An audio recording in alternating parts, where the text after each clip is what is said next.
Oh, we probably don't need to record yet. It's pretty. Oh, it's okay. I just didn't want to forget. Um, clicking the button. Sometimes that happens to me. Um, let's do 2 more minutes and then we can get started, or did you want to wait for longer? Let's see what we get in 2 minutes. I'm just trying to remind myself if I haven't used Zoom in a while. I'm looking for where to upload my presentation here. Okay.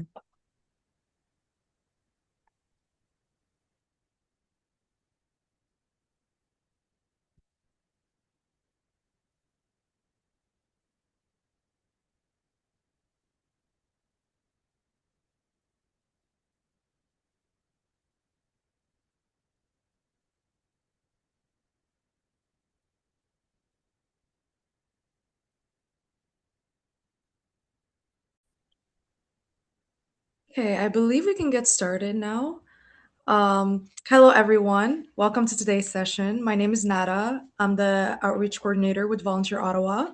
So today's session will be led by Kimberly Lowe, who brings 18 years of experience in people and culture and focuses on turning complex challenges into practical, actionable tools for organizations like yours. Kim, I'll hand it over to you now. Good luck. Thanks. You're welcome. Uh, Good morning. I'm hoping we've got such a small group. I'm not going to do a whole presentation because I think that feels a bit silly with such a small little group of us. So instead, what I'd really like to do is make this a conversation. And so I'm hoping that I can ask you to introduce yourselves. If you wouldn't mind sharing your names and what organizations you're with and what brought you to this session today. I want to make sure that we give the very best value for your time possible. And you're muted, so.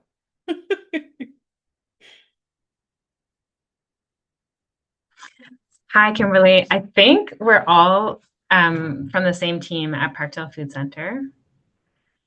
Excellent. Yeah, we are a small organization in Hintonburg. We run food security focused programming. So I'm the director of operations. Anaya, who I'm sitting with, is the coordinator of our grocery program, and Vlad is the manager of the grocery program.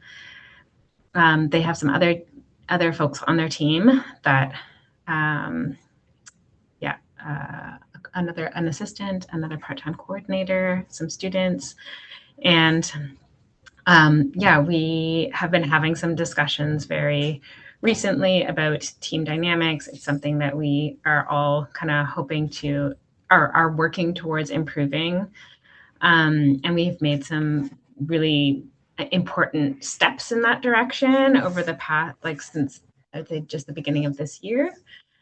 Um, and yeah, we're kind of like now looking for some guidance and tools on building off of those kind of concrete steps that felt kind of like maybe the easier ones, to like that we started with.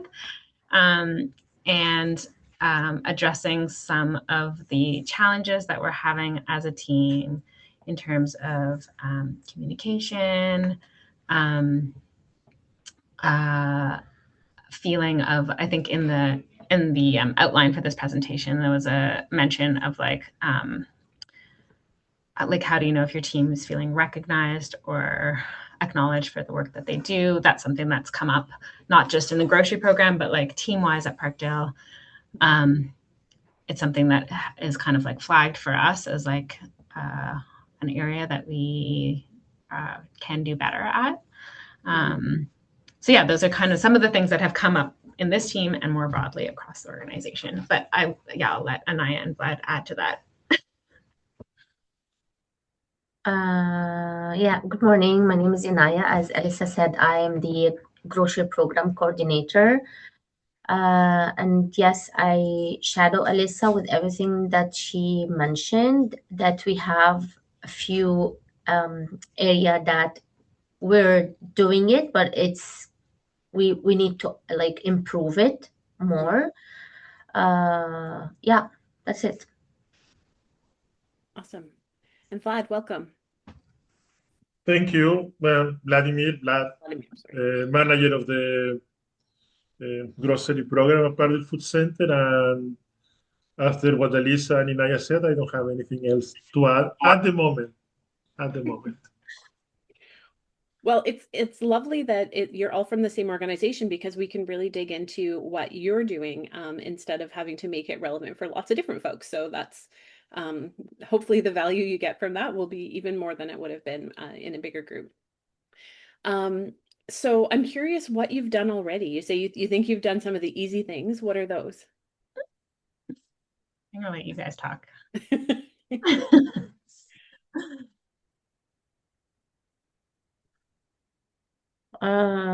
So we won't say easy, but like the regular things, like regular discussion, regular check-in, regular, like it's sometimes it's regular, sometimes depends on the busy operation. Sometimes we miss it, not on purpose for sure, but like lack of time. Yeah. So you've started having conversations about what it would look like for things to be closer to the environment that people want to have, it sounds like.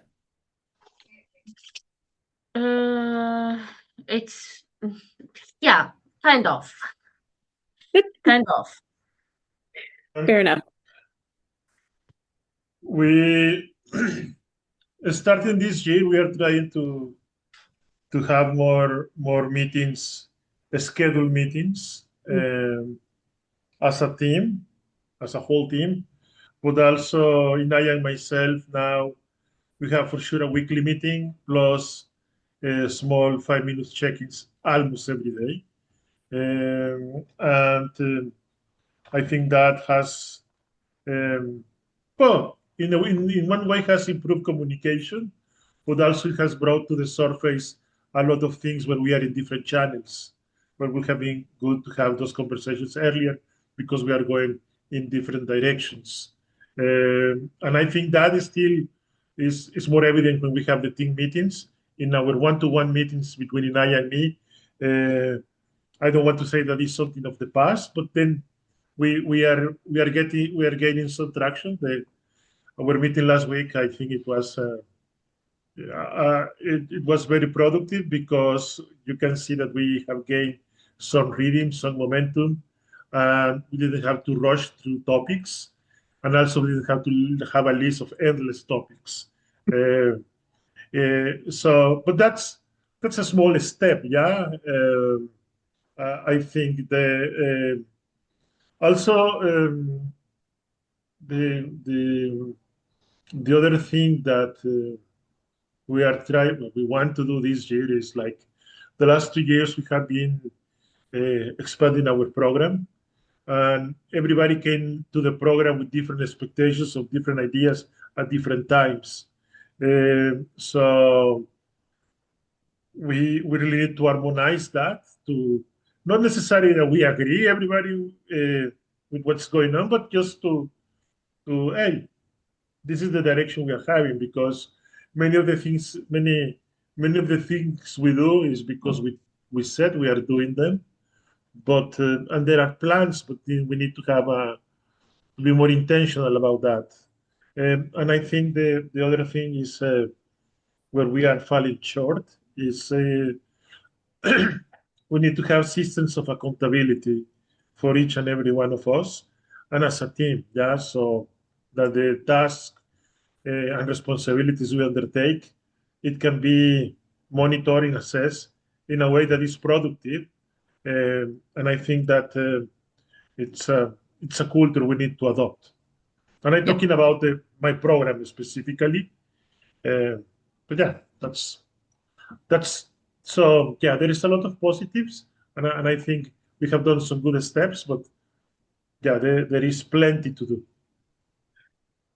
There always is. And I think from what you were saying, you've noticed something that always happens if you haven't been having meetings and you start having them. At first, it feels overwhelming because there's so many things that you could have conversations about and haven't had conversations about. And then as you kind of get used to having those meetings and sort of talk about all the backlog of stuff that hasn't been discussed, it becomes a lot more manageable and becomes a lot easier to kind of continue on an ongoing basis. So that's really good. And yeah, accountability is always really important, and accountability for work and also accountability for culture. So when I brought in a new performance management approach for the BC provincial government a number of years ago, and one of the things that we kept saying is that it's not just what you do, it's how you do it. So it's the way that people show up in the workplace and the way that they contribute to the culture is actually just as important as whether they actually get the tasks done. And someone who doesn't, and I see a couple of you nodding, you've experienced this before, someone who comes in and gets the work done but does it in a way that makes other people not want to be there is not helpful. And I think that's especially true in a volunteer organization, because someone who has a bad day might think, you know what, I'm just not going to come back. Whereas if they're being paid to be there, they will come back for at least until they find something else. Whereas a volunteer, one bad day can be enough to put them off the organization. So it is really, really important. And I wonder if that's been your experience. Oh, you're muted. There you go. Inaya, would you like to start with the answer? I can follow up later, but then we have a conversation. I don't know how to start, honestly.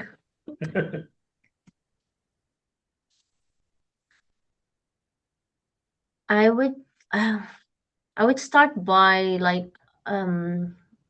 by a staff person commitment to their work.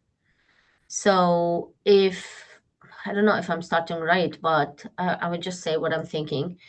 Well, they come to work, they are committed, they love this job and like everything. And as you said, a small thing happened, they will still coming because they are staff and they get paid and they have a contract, whatever, but they won't come at the same way that they come before, correct? So they will be like a step behind, and like if that wasn't improved or corrected or fixed, not corrected, fixed, then each day delays the fixing of that error, small error, will add a step to the back for that employee until they find another opportunity. And then uh, they both lose, honestly, like this, the person, the employee and the organization, because like the organization, they will lose the stuff that he was like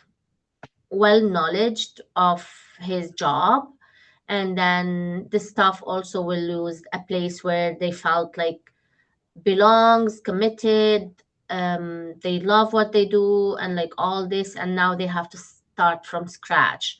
So it's very important for like everyone in the workplace to watch how they interact with each other in a way that they, I won't say like think of the consequences before, because sometimes you don't, they just act like spontaneous, but like be cautious as much as they can in like behaving, how they interact with staff, with the neighbors, with whoever access the service, in a way that they can save their I won't say position, they can save the place they belong to. Yeah. And then they will perform better instead of performing less. Yep. I don't know if I answered properly. You're 100% right, and it's absolutely true. And what we want is everyone behaving in such a way that it contributes to everyone else's feeling of belonging too. And everyone else's desire to come and do their best, because we know that employees who aren't engaged they don't come and do their best. They might come and punch the clock, they go through the motions, but that extra idea that, we could make things better if just that little extra spark that makes everything better, it goes out. Mhm. Yep, you're Right. absolutely right. And that belonging is critical. Yeah, I think what drew us to this workshop specifically is because it feels like we're there right now. Like the team has put in these like structures, like having more one-on-ones, like regular one-on-ones, having the team meetings, and we're still or like we're not those that isn't enough to kind of address this feeling of like disconnection that's happening.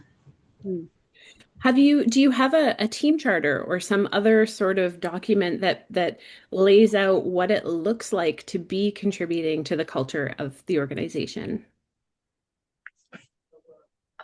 I didn't get that. A team charter.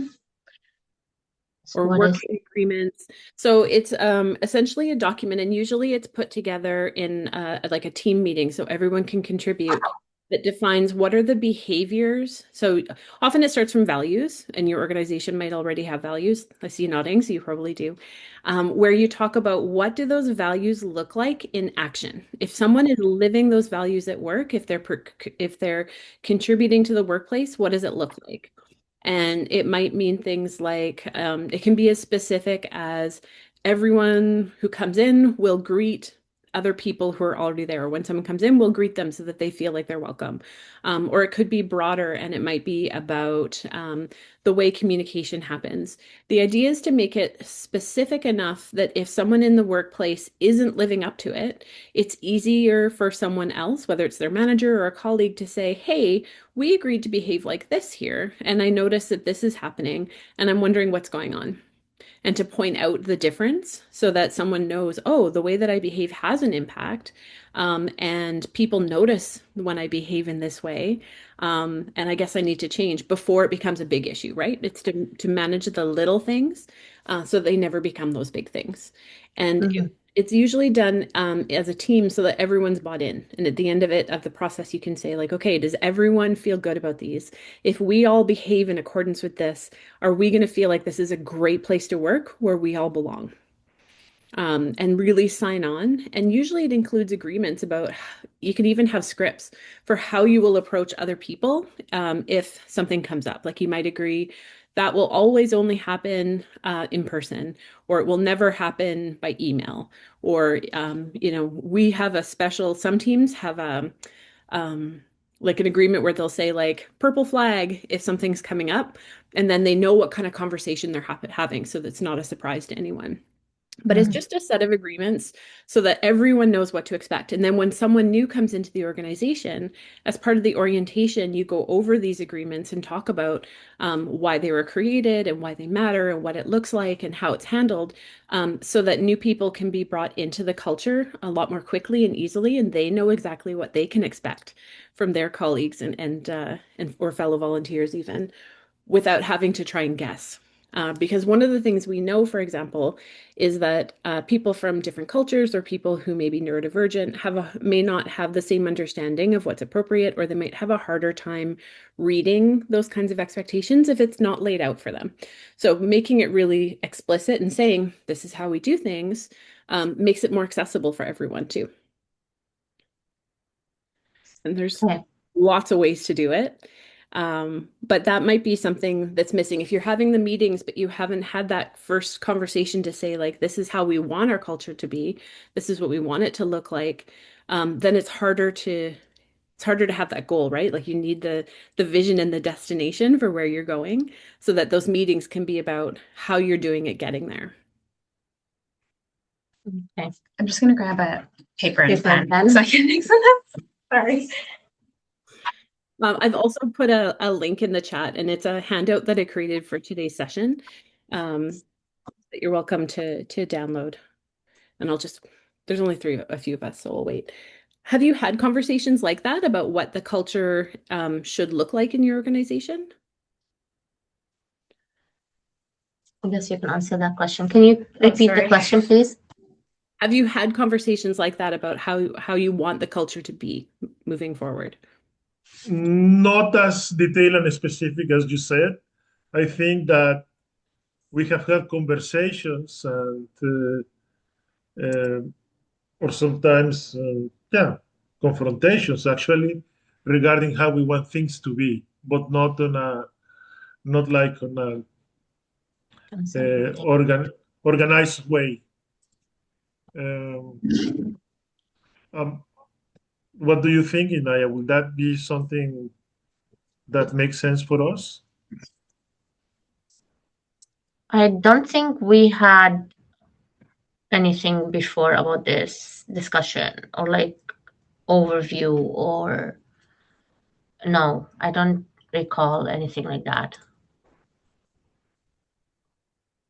It could be really helpful, especially if you're trying to change the culture, to define what it is that you're trying to move to and make sure that everyone has the same understanding. Because otherwise, different people will have different ideas about what it should be or what's expected. And that's when you can get into some of that conflict, right? Yeah. Yeah. You know, in our team, we are the permanent ones, either part-time or full-time. We come from 4 different countries, so we have a very good mix of cultures and languages and experiences, and it's a big strength. It's a big strength for us, but also, yeah, it comes with the complications of having misunderstandings and so on. I When I was listening to when you said that it's as important what we do to how we do it. Um, that's the philosophy we apply to our programs, and I think it's a philosophy that also should reflect in how do we handle ourselves and how do we function as a team. Because yeah, we are very good at considering how the program looks externally, how the program is reflected for the people that access our services and others. But when it comes to us specifically, I think that I can see the gap, and through this conversation, I I don't want to be alarmist, but I think that while we talk, I think maybe we are worse than what I thought. And I mean, I am glad because if things are coming to the surface, it's because uh, we have been doing some work about that. Yeah, not ignoring things, but at the same time, it's a lot, and I think that um, um, yeah, no, I'm very glad we're having this conversation, and I'm very glad there is no other people from another organization here because we can really focus on us, tailor made. We nearly missed this session, by the way, because it conflicted with other things, but here we are. I'm glad you are. And you're right. Like when I think about a program with the aim of feeding people, it's not just enough to give people the calories that they need to survive, right? People need to feel like they have dignity, and services need to be culturally appropriate. Food needs to be culturally appropriate. Like there's more to feeding people than just like a pile of calories and nutrients. And the same is true in the workplace, right? Like it's not just enough to get your paycheck in exchange for work. People want to feel recognized and valued and all of those other things as well. And what that looks like for different people is different. One of the things that at my last team, what we all did was we all filled out a one-page form about how we like to be recognized because we had team members who like did not, under any circumstances, want to be brought up in a team meeting with recognition ever. Like, don't ever say, Donna did a great job, because they hate that. There was other people on the team who were like, if you don't say it in front of other people, I don't even feel recognized. Like it's pointless. We did do something like that recently for the whole Yeah. Parkdale team, just because this was an issue that was coming up, like overall as well, maybe like just not as acutely, and so we did do some and like new kind of staff profiles for everybody that everyone filled out, and part of that was there was some questions about like how people like to communicate or collaborate, and then one of the questions was about how people like to be recognized. And so now our first step, I think like we tend to be good at an organization to like doing these like concrete things, but then putting them into practice and like living it Yep. is harder, you know. So knowing how people like to be recognized isn't enough for it to translate into the culture of like how we do it as people. Yeah. And I think one thing that I've heard from conversations with Vlad and Anaya over the past couple of weeks is, I think the things that you brought up, like being recognized in front of a team or privately or in a note or orally, or those that is in the form. But then like when we actually dive down into like why people aren't feeling recognized, it's less about like people saying thank you or in public or private, or and more about how they participate in decisions or I guess like decisions, small and large, about the daily operating of a program. And I think that's something that maybe we miss when we think about like how people feel recognized or valued, is like in seeing their work and their opinions and ideas translate into actions or things that matter, Yeah, and I think I would probably actually put that in a different bucket from recognition. I would probably put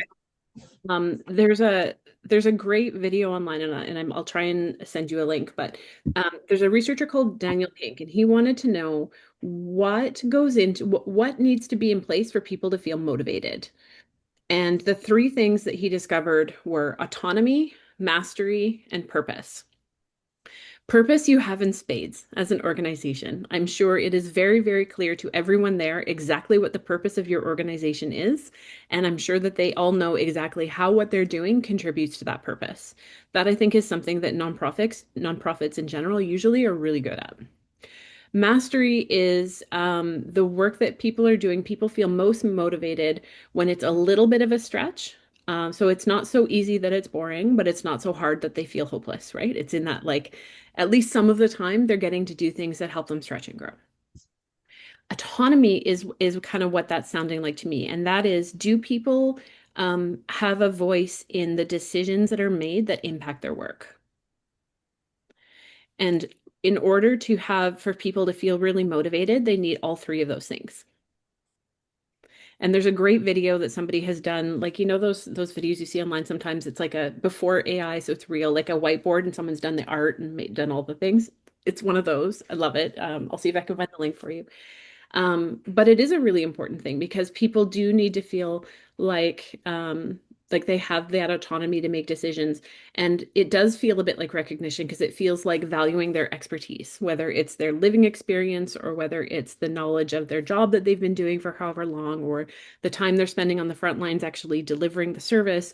One of the reasons they want that autonomy is to feel like that expertise, that knowledge is valued. So I think is a really important thing to think about. But personally, I would try separating it out from recognition and talk about it in terms of that autonomy piece, because they do function differently and they do impact people differently. And keeping them conflated will kind of mess things up a little bit. Because one is, how does your decision making work? And two is, how are you recognizing people? Does that resonate with you guys? Mm-hmm. It's different. Like, it probably affects your sense of value, but that is different from recognition. Yeah. Yeah, so that's what I would recommend there. And sometimes those decision making, part of it is communication. So sometimes you have a decision to make and you talk to different people who are impacted, and the decision that you make isn't necessarily the one that they suggested that you should make or recommended. And they may feel like therefore you didn't listen. They weren't. This is what exactly talked about. Yeah. Yeah. And so the solution to that is actually circling back to the people that you talk to, and walking through the thinking. And you might say, like, I hear you that you wanted this, and I understand why. And this is the decision that we've made, and here's why we've made it. And it doesn't mean we don't value your input. Unfortunately, at this time, we didn't have, whether it's the space or the money or whatever the case. But being able to go back and articulate what they told you makes it clear that you did hear them.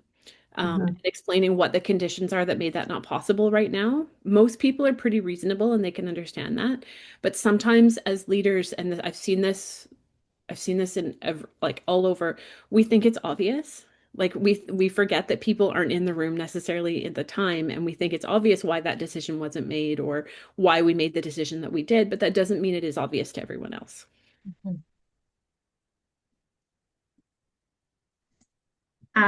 Is something like that something that can be incorporated into a team charter? Absolutely. And sometimes it helps to, when you're doing those consultations, to ask why that particular solution is important to someone, because you might be able to find ways to point out how the solution that you arrive at achieves some of the same purpose that they were looking for. Like if they're like, I think it's really important to reduce the time that people are waiting for something. And I think the way to do it is this. If you circle back and say, I really heard you that it was important we reduce the amount of time people were waiting. We weren't able to use your solution at this time, but here's what we've done to make sure that we're addressing that really important value of yours that people don't have to wait so long.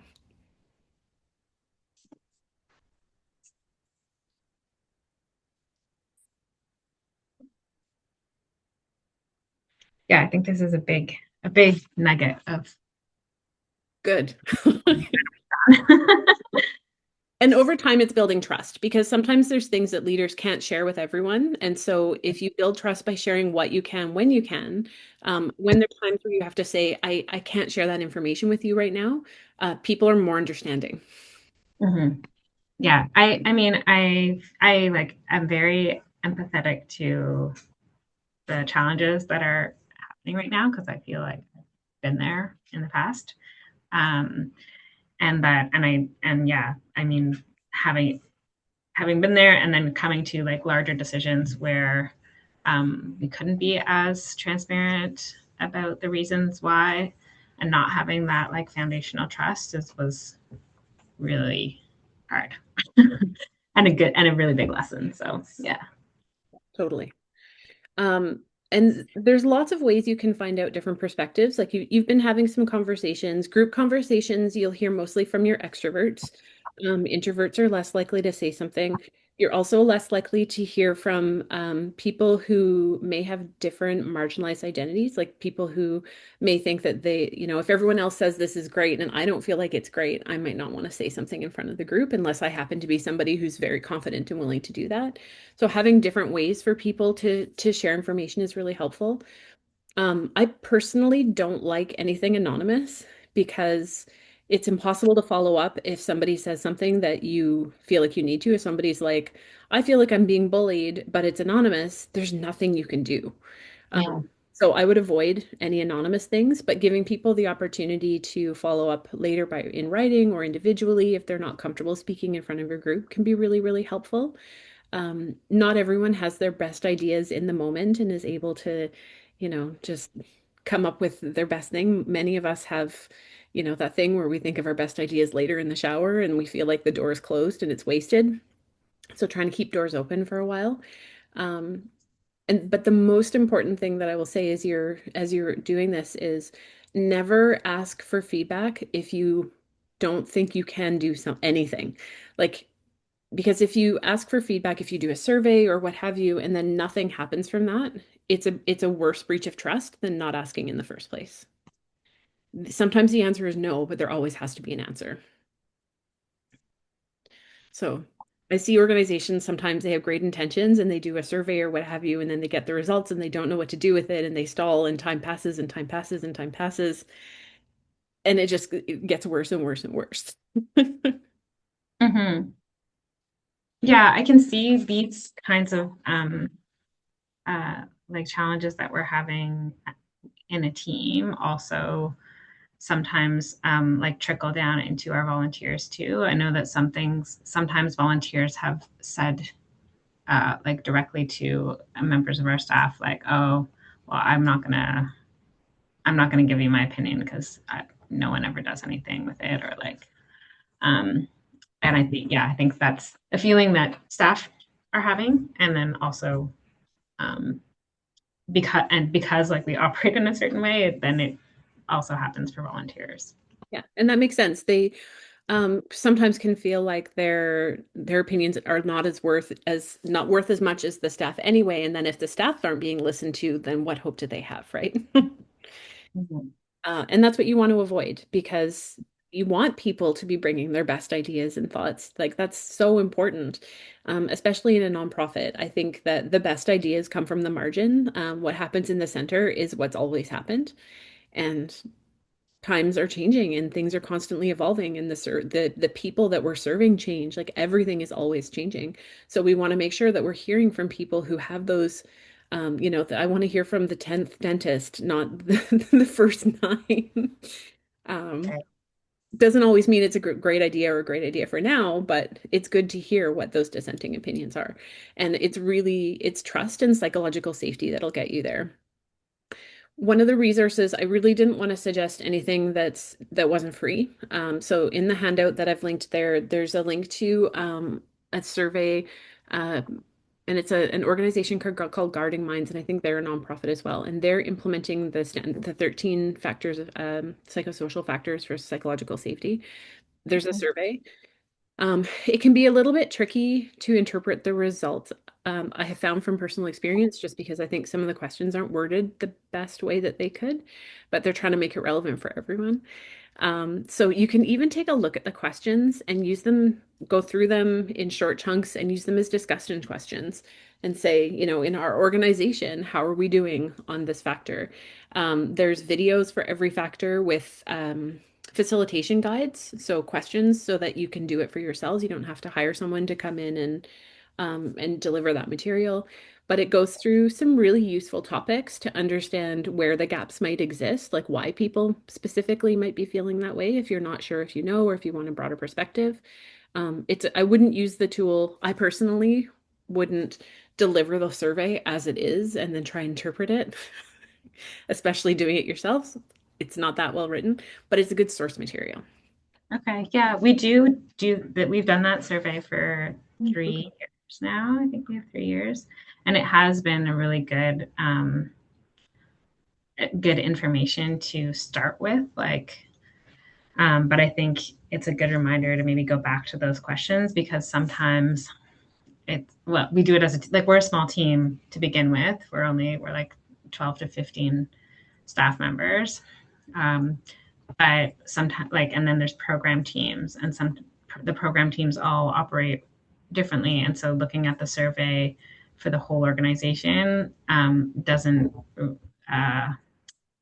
there's no light on how individual teams are working and the challenges that they're having. So, which is why we're why or like the situation right now. So, I think What it's a good reminder to go back to that tool and maybe use some of the questions to get to the root of what some of the issues at the team level are. Yeah, and I would wonder too, like once people have done the survey, what did you do with the information that you got? We share it back, like all of the answers, and then we have like a wellness committee that kind of does some more analysis and figures out from what more information do we need to really understand these results. So we look at we try to look at the 3 or 4 factors that appear to be the ones where there's the most room for improvement. And then try to get more information about that. So that was kind of the work that we did on the recognition this year, and coming up with those new team profiles was part of that work to really so first we did a survey to understand what does that really mean, if we're scoring low on this factor, why do people feel that way. And then we also so we took that information, made the profiles, and communicate back to the team this is a priority for us this year. These are some of the ways that we're thinking of working on it, trying to keep it open if other people have different ideas to contribute. And then we do an annual self-reflection that people fill out based on what they think went well this year for them, what they would like ideally what they, if like next year was their dream year, like what would it look like? Some of the questions that you were talking about at the team charter level, like what do we want? What's our vision for how this team interacts? But it's more on a personal level. And so we incorporated some of the questions around recognition in that self-evaluation this year. And also burnout, that was another thing that came out of that survey. So trying to understand how that shows up in different ways, we incorporated that into the self-reflection to try to give managers tools to address that in their one-on-ones. But I think it's another example of kind of like these very concrete tools that we put in place that we have a hard time then living out. Like the self-reflection is really rich. And I think there's potential there for it to really inform and help guide the one-on-one conversations that people have with their managers. But in reality, it doesn't really happen. And we will get like halfway through the year and forget like what your personal priorities were, or personal challenges or things that you wanted to work on. So yeah, it's kind of like I think we need help, and maybe the team, I like the idea of having a team charter. I also worry that can become like something like that for us, where we do this thing and then don't live it. So Yeah, and I think that there has to be a commitment to that. So every team I've been on for the last 15 years has had a team charter. And what we have done to maintain them is typically at every team meeting, you pick an element from the team charter and talk about it. What does this mean to us? How are we living it up to it? What is it, what's it looking like in practice? And just rotate through. So you're not doing the whole thing at once, because that would feel really overwhelming. You pick something specific from it each time and rotate through. And it's just a standing agenda item. And that way it stays alive. It keeps it living. If recognition is something that you're talking about, then talk about recognizing each other for the ways that they're contributing to living the team charter. And maybe an email goes out Friday afternoons reminding people, I don't know how much email runs your organization, or maybe there's a poster reminding people to recognize someone this week for something that they did that helps live up to that team charter. All those kinds of little things that help keep it alive. And then it does happen in those one-on-ones too. Like you make it a standing topic in one-on-ones as well. And it goes both ways. So a manager might ask like, what's something that I did this week where I could have done it better to live up to our team charter? And here's something I noticed that you did, or just keep that accountability has to go in every direction. But it does take effort. I think it becomes a habit if you do it for a while. If you can manage to do it for a while, it sounds like about 6 months seems to be your organization's goldfish moment. If you can push through that goldfish moment and turn it into a regular habit, then it becomes itself part of the culture. right.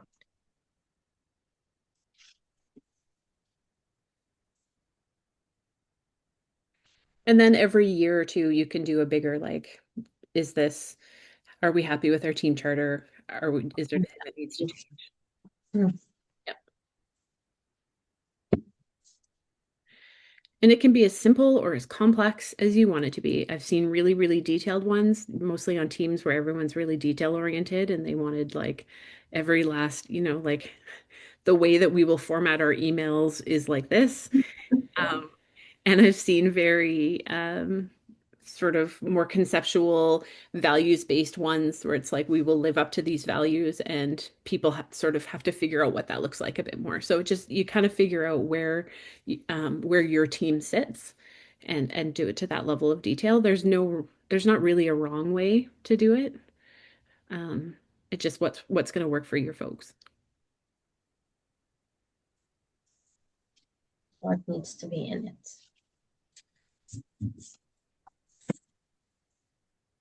Yeah, and what goes in it is really, it's up to your organization. Like you talk to the team and kind of go like, what's important to us? Where do we, and include the things you're doing really well too. Like, don't just put things in the team charter where you feel like it needs to be better. Start with what are the things we're really good at, And how do we make sure we keep doing those things and don't lose them while we're working on other stuff? Remember that the team and the organization have strengths. There's wonderful things about your culture. People enjoy coming there for a reason. Mhm. Don't throw the good stuff away to try and get something else. Focus on take a strengths-based approach. Okay, this is what we're really good at. How do we use these strengths to improve in these other areas where we feel like we could be doing better? Because it'll be daunting if it feels like it's just a laundry list of things that need to be done better. Yeah.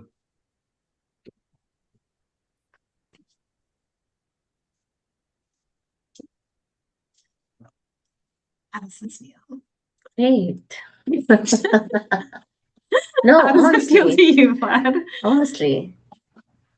Sorry? How does this feel to you? Oh, no, it feels good. I mean, it's overwhelming, but feels good. I Mhm. think you have shared with us a lot of ideas and also, yeah, made us reflect a lot, to think a lot about where we are, and provide us additional perspective. So, yeah, no, thank you so much. Totally my pleasure. And the one thing I'll say about it being overwhelming, and you're already doing this by picking different factors and not trying to focus on all of them, but if everything is a priority, nothing is a priority. Don't try and do everything at once because it will feel overwhelming. It won't be as successful, and it'll just create too much uncertainty and instability, right? So really focus in on some priority areas and say, okay, for the next 6 months or a year, whatever is going to work for your organization, this is where we're focusing. And it doesn't mean that's the only stuff that's important. There's lots of other important things, and we'll tackle those next. Yeah. That's the one other thing that I would really recommend because burnout is real and the nonprofit sector runs on, unpaid and underpaid labor. Mhm. And I totally recognize Yes. that. Yeah. Is there anything else that we haven't talked about that you feel like would be helpful for your organization? Um, I I think we have not enough now to think about, to talk about, to plan about. Um, for sure, I think if we start thinking, there more things will pop up. But I think this piece is good for now, Good. from my perspective. And I As a priority, other things are important, but this is a priority. yes. And I'm not here to sell things because I think that's not really the audience. But if you decide that you need help with a team charter or something like that, or you want to talk more, like reach out. I'm Mhm. always happy to have conversations. The work that you do is important. It really matters. And the experience that staff have and that volunteers have impacts the experience that clients have when they come in. It has to. And Mhm. so, yeah, I want you all to be successful. I want your organization to have the culture that you need and deserve to do your very best work. Um, and if I can be part of that, let me know. But Yeah, Thank you. that would be wonderful. I definitely will reach out after. I think I'm just thinking of like bringing this back to you guys and also the broader team and thinking about some of the like specific things that we've talked about that show up, and how this could maybe fit with that. So um, one of the things that has come up is like when people communicate things that are important to them or in like the way that the program operates, um, it's like everyone kind of agrees, but then in practice, people don't follow what has been agreed on for process. And this is like more logistical stuff in the service delivery. Um, and so we were talking earlier about like accountability. I think it's also like follow through or like understanding like what happened, what gets lost in like, we agreed this was important and maybe like it's only really important for one person. And that's why it doesn't actually happen. But that, yeah, there's like a lack of understanding. And then that because it doesn't get resolved or like people never understand what's happening, then it turns into a feeling of like not being respected or not being people not hearing the other person, or even like, okay, it may not be that important to you, but it is really important to me. So like, how can we respect that? Yeah. Yeah, totally. And those are the kinds of things you can address in a team charter, right? Right. And it's each like one instance of that, I can see like 7 different places where the breakdown might be happening. You know what I mean? Like somebody might be like, okay, yeah, sure. Like it's great that that's important to you, but that doesn't mean I have to do something different, right? Or like, oh, like if I have time, then I'll do it, right? Like, or if it's convenient in the moment, then I'll do it. Or, like I don't really think it's that important, but I don't think anyone will notice if I don't do it. So I'm just going to say yes, and I'm not going to do it. Yeah. So,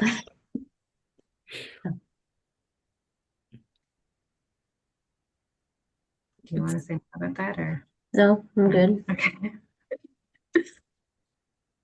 and each one of those has a different solution, right? It depends on where the problem's happening. Right.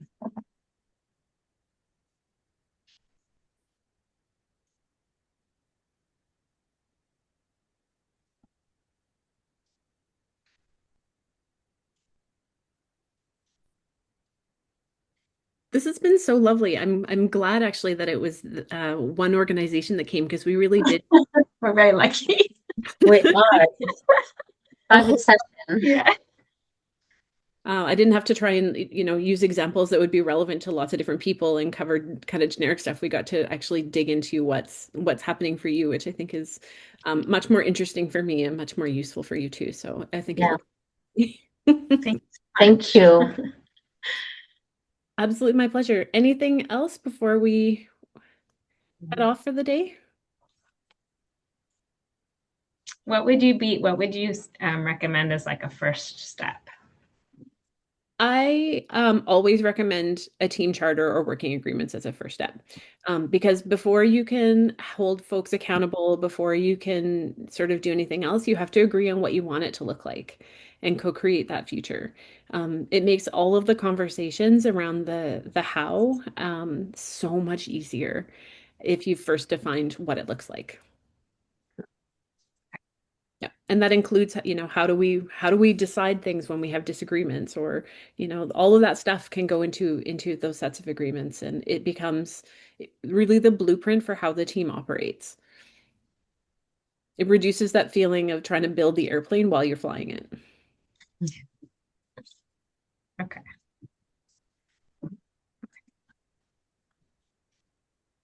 That's so fruitful. Everything, all the info, all the tips, all the steps, like really, for me, I found it so useful for me. Thank you. That's wonderful to hear. This is my favorite stuff to do. There's a reason I've been doing this work for 18 years. I love it. I think it's important. And when I left the BC government, I decided I wanted to go into contracting because there's so many organizations that are too small to need someone like me full time, but still need this expertise and this knowledge. So Of course. that's Yeah. People are all people. So turns out. Yeah, that was one of the things I learned. I worked with everyone from engineers to lawyers, correctional officers in correctional facilities, like everybody, toll booth operators. And there were small differences, but genuinely, like people are people, regardless of the work that they do or where they are. Yeah. Exactly. Yeah. Amazing. Well, thank you all so much. This was really fun. If you can't access that link, it should work because I set it to for everyone. It might be useful for you. It's only somewhat relevant to the conversation that we had because we kind of went wherever you guys needed to go, but there might be some good stuff for you there. And I hope to talk to you again soon. This is really great for me too. Yeah, Thank you Thank you. so thank much. you for attending. Have a lovely rest of your day. thanks so much. Thank you as well. Thank you.